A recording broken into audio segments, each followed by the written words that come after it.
Hello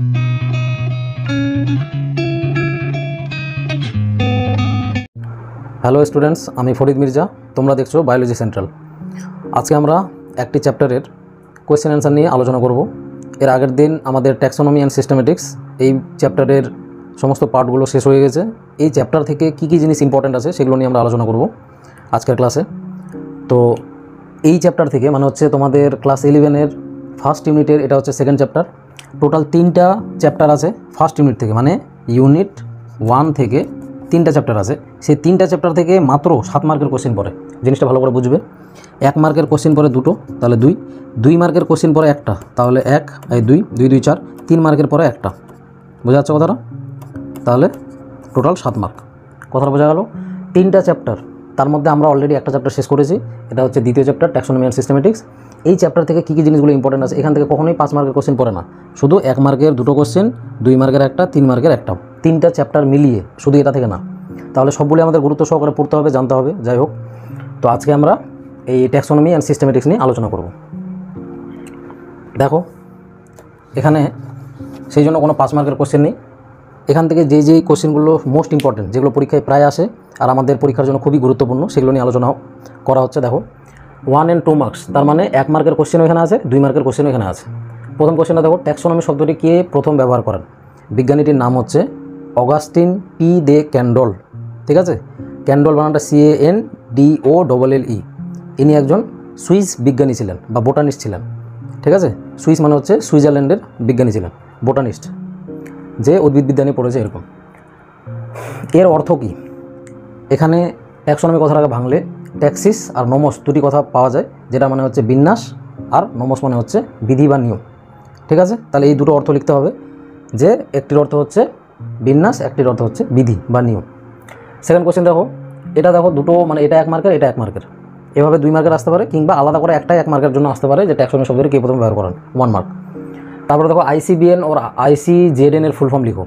ICBN international code of botanical nomenclature, international code of zoological nomenclature. ঠিক আছে? আচ্ছা, এরাই হচ্ছে ICBN ICZN, এরাই হচ্ছে কোনো প্রাণীর নামকরণের যে তথ্যটা থাকে সেটা ঠিক করে, মানে নামকরণের জন্য এই দুটো সংস্থা দেয়। তারপরে দেখো, অগ্রাধিকার আইন বা ল অফ প্রায়োরিটি কি? এই জিনিসটা কি? কোনো উদ্ভিদের একাধিক নামকরণ থাকলে, বা একই উদ্ভিদের একাধিক নামকরণ থাকলে, বা একাধিক উদ্ভিদের একই নাম বিজ্ঞানসম্মত নাম থাকলে। কি বললাম জিনিসটা?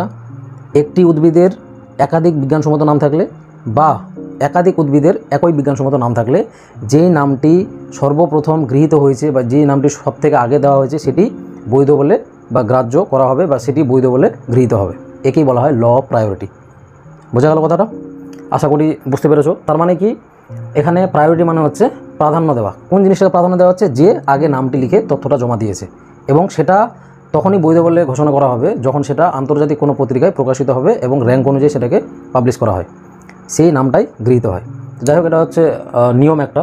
তো এটাকে বলা হচ্ছে অগ্রাধিকার আইন, যে একই উদ্ভিদের একাধিক নামকরণ বা একাধিক উদ্ভিদের একই নামকরণ যদি থাকে, তাহলে সর্বপ্রথমে দেওয়া নামটি গ্রাহ্য বলে, সর্বপ্রথমে দেওয়া নামটি বৈধ বলে ঘোষণা করা হবে। এটাই হচ্ছে ল অফ প্রায়োরিটি। তারপরে দেখো, দ্বিপদ নামকরণের প্রবক্তাকে আমরা সকলে জানি, ক্যারোলাস লিনিয়াস, নামটা সকলের জানা। এবং কোন গ্রন্থে এটি প্রথম প্রকাশ করেন? গ্রন্থটার নাম হচ্ছে স্পিসিস প্ল্যান্টেরাম। ঠিক আছে? আর এটা হচ্ছে কোন গ্রন্থে বলেছে, আর এটি কোন গ্রন্থে কখন কোন সালটা চলে আসে? 1753 সাল। তারপর দেখো নেক্সট কোয়েশ্চেন, দুটি উদ্ভিদ ও দুটি প্রাণীর দ্বিপদ নামকরণ লিখো। তাহলে এখানে যে কোনো আমাদের দুটো উদ্ভিদের নাম লিখতে হবে। একটা যদি আমরা ধরি ওরাইজা স্যাটাইভা, ঠিক আছে, ধান গাছের বিজ্ঞানসম্মত নাম। আর একটা যদি আমরা ধরি ম্যাঙ্গিফেরা ইন্ডিকা, আম গাছের বিজ্ঞানসম্মত নাম। তাহলে দুটো হয়ে গেল উদ্ভিদের ক্ষেত্রে। ঠিক তেমনি প্রাণীদের ক্ষেত্রে প্যান্থেরা টাইগ্রিস, এটা হয়ে গেল বাঘের বিজ্ঞানসম্মত নাম। আর একটা যদি ধরা যায় তাহলে হোমোসেপিয়েন্স, এটা মানুষের বিজ্ঞানসম্মত নাম। Next question, homonym, synonym, tautonym. Homonym, দুটি প্রজাতির একই নামকরণ থাকলে, এখানে কি বলেছে দেখো, দুটি পৃথক জীবের একই নামকরণ যদি থাকে, তাহলে যেই নামটি সর্বপ্রথম দেওয়া হয়েছে সেটাই বৈধ বলে ঘোষণা করা হবে। এটা হচ্ছে হোমোনিম। আবার বলেছে সিনোনিম, একই প্রজাতির একাধিক নামকরণ থাকলে যেই নামটি প্রথম গৃহীত হয়েছে সেটাই বৈধ বলে ঘোষণা করা হবে। এটাকে বলা হচ্ছে সিনোনিম। টোটোনিম, যখন গণ আর প্রজাতির নামটা একই ওয়ার্ড দ্বারা গঠিত হবে তাকে বলা হচ্ছে টোটোনিম। যেমন হচ্ছে র্যাটাস র্যাটাস, কাতলা কাতলা, তাহলে র্যাটাস র্যাটাস একই শব্দ দ্বারা গণ আর প্রজাতিটা প্রকাশ করা হচ্ছে। এই ধরনের নামকরণটাকে বলা হচ্ছে টোটোনিম। যেমন কাতলা কাতলা, কাতলা মাছের বিজ্ঞানসম্মত নাম। আশা করি বোঝা গেছে। তাহলে হোমোনিম বুঝলাম, সিনোনিম বুঝলাম, টোটোনিম বুঝলাম। এগুলো প্রত্যেকটা ইম্পর্টেন্ট 2 মার্কের জন্য। তারপরে দেখো 3 মার্কের জন্য কোন জিনিসগুলো ইম্পর্টেন্ট আছে। এখানে হায়ারার্কি কাকে বলে, লিনিয়াসের হায়ারার্কির 7টি ধাপ কী ছিল। হায়ারার্কি হচ্ছে কোনো জীবকে বা কোনো জীবের বিভিন্ন ধরনের ট্যাক্সাগুলিকে পরপর সাজিয়ে সর্বনিম্ন স্তর থেকে সর্বোচ্চ স্তরে অধিষ্ঠিত করাকে বলা হচ্ছে হায়ারার্কি। তাহলে এটা কখন করা হচ্ছে, এখানে বলাই হয়েছে লিনিয়াসের হায়ারার্কির 7টি ধাপ কী ছিল। এখানে 7টি ধাপ ছিল হচ্ছে, প্রথমটাকে বলা হচ্ছে কিংডম, তারপরটাকে বলা হচ্ছে ফাইলাম, তারপর একটা ক্লাস, প্রথমেরটা কিংডম, তারপরে ফাইলাম, তারপরে কপ দিয়ে মনে রেখেছিলাম COF, তার মানে ক্লাস, অর্ডার, ফ্যামিলি, তারপরে জেনাস, তারপরে স্পেসিস। তাহলে 7টা হলো, 1 2 3 4 5 6 7। এই ছিল হচ্ছে ক্যারোলাস লিনিয়াসের হায়ারার্কির 7টি ধাপ।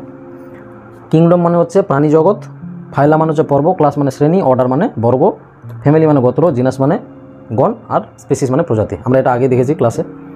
তাহলে এটা হলো লিনিয়াসের 7টি ধাপ।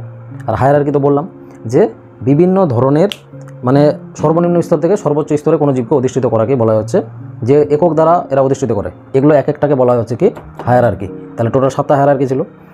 আচ্ছা, তাহলে সর্বনিম্ন স্তর কোনটা, স্পেসিস, আর সর্বোচ্চ কোনটা, কিংডম। তাহলে এই যে নিম্ন থেকে উচ্চ স্তরে কোনো একটা জীবকে অধিষ্ঠিত করছে তাকে বলা হচ্ছে হায়ারার্কি। দ্বিপদ নামকরণ কাকে বলে, এই নামকরণের প্রধান নিয়মগুলি লিখো। তাহলে দ্বিপদ নামকরণ বলতে গণ ও প্রজাতি এই দুটি পদের সমন্বয়ে গঠিত বিজ্ঞানসম্মত নামকরণকে বলা হয় দ্বিপদ নামকরণ। যেরকম ম্যাঙ্গিফেরা ইন্ডিকা, তাহলে ম্যাঙ্গিফেরা হচ্ছে গণ আর ইন্ডিকা হচ্ছে প্রজাতি। তাহলে এই হচ্ছে দ্বিপদ নামকরণ। কি বলা হলো, দুটি পদের সমন্বয়, পদ দুটো কি, একটা হচ্ছে গণ, একটা হচ্ছে প্রজাতি। এই দুটো পদের সমন্বয়ে গঠিত বিজ্ঞানসম্মত নামকরণকে বলা হচ্ছে দ্বিপদ নামকরণ। এবার বলেছে এই নামকরণের কিছু নিয়ম আছে, সেই নিয়মাবলীগুলো উল্লেখ করো। বিজ্ঞানসম্মত নাম সবসময় ল্যাটিন ভাষায় লিখতে হবে। এই গণের প্রথম অক্ষরটা বড়, এটা হচ্ছে দ্বিতীয় গেল। 1 নম্বর পয়েন্ট বললাম যে প্রথমটাকে গণ, দ্বিতীয়টাকে প্রজাতি বলা হয়। দ্বিতীয় পয়েন্ট হলো মানে সেকেন্ড, আমরা এটার পড়ছি তো নিয়মগুলি। তাহলে প্রথম নিয়মটা পড়লাম। সেকেন্ড নিয়ম হচ্ছে বললাম যে ল্যাটিন ভাষায় লিখতে হবে। থার্ড নিয়ম হচ্ছে গণের প্রথম অক্ষরটা বড় হরফের আর প্রজাতির প্রথম অক্ষরটা ছোটো হরফে লিখতে হবে। তাহলে এটা থার্ড গেল। ফোর্থ হচ্ছে এদেরকে যখন আমরা টাইপ করব তখন ইটালিক হরফে লিখতে হবে, কিন্তু যখন হাতে লিখব তখন এই নিচে আন্ডারলাইন করতে হবে। এটা গেল 4 নম্বর পয়েন্ট। আচ্ছা, 5 নম্বর হচ্ছে বিজ্ঞানসম্মত নাম লেখার পরে বিজ্ঞানীর নাম, যিনি আবিষ্কার করেছে ওই নামটা, তার নামটা সংক্ষেপে লিখতে হবে। ঠিক আছে, যেমন লিনিয়াস যদি লিখি তাহলে LINN ফুল স্টপ, এভাবে বিজ্ঞানসম্মত নামের শেষে লিখতে হয়। তাহলে এটা গেল 5 নম্বর। 6 নম্বর কি, যেটা আমরা দেখলাম ল অফ প্রায়োরিটি। তার মানে কি, একই উদ্ভিদের একাধিক নামকরণ থাকলে বা একাধিক উদ্ভিদের একই নামকরণ থাকলে যে নামটা আগে দেওয়া হবে সেটা গৃহীত হবে বা বৈধ বলে ঘোষণা করা হবে। এটা হচ্ছে ল অফ প্রায়োরিটি। 6টা হয়ে গেল। তাহলে 3 মার্কের জন্য 6টা বৈশিষ্ট্য যথেষ্ট। তাছাড়াও বলা হয়েছে যে কোনটাকে বৈধ বলে ঘোষণা করা হবে, যখন কোনো একটা নামকরণ লেখার পর সেটা কোনো ইন্টারন্যাশনাল পত্রিকায় প্রকাশিত হবে র্যাঙ্ক অনুযায়ী, তখন সেটাকে বৈধ বলে ঘোষণা করা হবে সেই নামকরণটাকে। তাহলে এটা গেল 7 নম্বর পয়েন্ট। দরকার নেই, 6টা পয়েন্ট মনে রাখলেই হলো। তাহলে এই গেল হচ্ছে নামকরণের প্রধান নিয়মাবলী। ট্যাক্সোনমির গুরুত্বগুলি লিখো। এখানে একটা জিনিস দেখো, আমরা ট্যাক্সোনমির সংজ্ঞা হিসাবে কি জানি, পরে ওটা আছে যদিও, যে কোনো একটা জীবের মানে জীববিজ্ঞানের যে শাখায় বিভিন্ন প্রকার জীবের নামকরণ, শনাক্তকরণ, প্রথমে শনাক্তকরণ, তারপর নামকরণ, তারপরে ক্লাসিফিকেশন বা শ্রেণীবিন্যাস করা হয়, তাকে বলা হচ্ছে ট্যাক্সোনমি। তার মানে কি, এখানে বলেছে ট্যাক্সোনমির গুরুত্বগুলি লিখো। কোনো একটা জীবের শ্রেণীবিন্যাস করা যায় ট্যাক্সোনমির মাধ্যমে, কোনো একটা জীবের নামকরণ করা যায় এর মাধ্যমে, কোনো একটা জীবের পূর্বপুরুষ সম্পর্কে ধারণা পাওয়া যায় ট্যাক্সোনমির মাধ্যমে, কোনো একটা জীবকে নির্দিষ্ট কোনো একটা স্থানে আমরা রাখতে পারি যেটাকে বলা হয় শ্রেণীবিন্যাস, বা নির্দিষ্ট একটা ফাইলামে রাখতে পারি। ঠিক আছে, আর এই ট্যাক্সোনমির দ্বারা আমরা কোনো ভেষজ উদ্ভিদের সম্পর্কে জ্ঞান লাভ করতে পারি। ঠিক আছে, এই সমস্ত জিনিসগুলো হচ্ছে এর গুরুত্ব। ঠিক আছে, এবার দেখো সিস্টেমেটিক্স কাকে বলে, ট্যাক্সোনমি ও সিস্টেমেটিক্সের সম্পর্কে লিখো। প্রথমে ট্যাক্সোনমি আর সিস্টেমেটিক্স এই দুটো একই জিনিস ছিল, কিন্তু পরবর্তীতে এই দুটোকে আলাদা শাখা হিসেবে গণনা করা হয়েছে। তো সিস্টেমেটিক্স কাকে বলছে, ট্যাক্সোনমি কাকে বলছে, একটু আগে বললাম জীববিজ্ঞানের যে শাখায় জীবেদের কী করা হচ্ছে, বিভিন্ন প্রকার উদ্ভিদ এবং প্রাণীদের আইডেন্টিফিকেশন বা শনাক্তকরণ, নামকরণ ও শ্রেণীবিন্যাস করা হয়।